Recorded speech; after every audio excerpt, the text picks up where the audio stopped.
13 бөлүм. Дөөт миң башчылар, жүз башчылар, бардык жол башчылар менен кеңешип турган.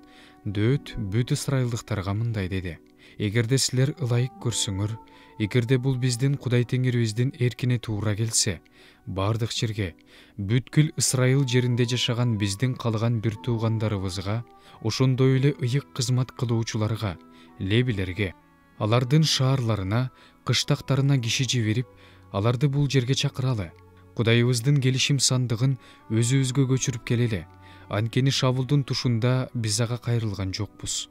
Ошондо жыйналган элдин бардыгы ошондой болсун дешти. Анткени бул иш бардык элге туура көрүндү.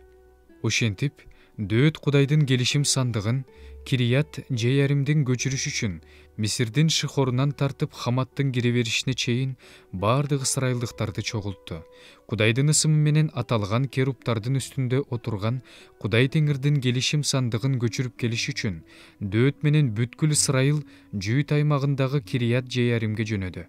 Алар Кудайдын келишим сандыгын жапжаңы арабага салып, Абынадаптын үйүнөн алып чыгышты. Уза менен Акия арабаны айдап бара жатышты. Дөөт менен бүт ысрайылдыктар Кудай алдында болгон күч менен ырырдап, лира тартып, арфа чертип, дап кагып, жез табак кагып, сурнай тартып бара жатышты. Алар Гурен Кидондун кырманына жеткенде, Уза келишим сандыгын кармап калыш үчүн колун суна койду. Анткени өгүздөр келишим сандыгын кыйшайтып жиберишкен эле. Ошондо Теңир Узага каарданды. Келишим сандыгына колун сунган үчүн аны өлтүрүп салды. Ал ошол жерде Кудай алдында өлдү. Теңир Узаны өлтүргөн үчүн Дөөт абдан кайгырды. Ал жерди Уза өлгөн жер деп атады. Ал жер бүгүнкү күнгө чейин ошондой аталат. Ошол күнү Дөөт Кудайдан коркуп, Кудайдын келишим сандыгын мен өзүмө кантип алып кетем деди.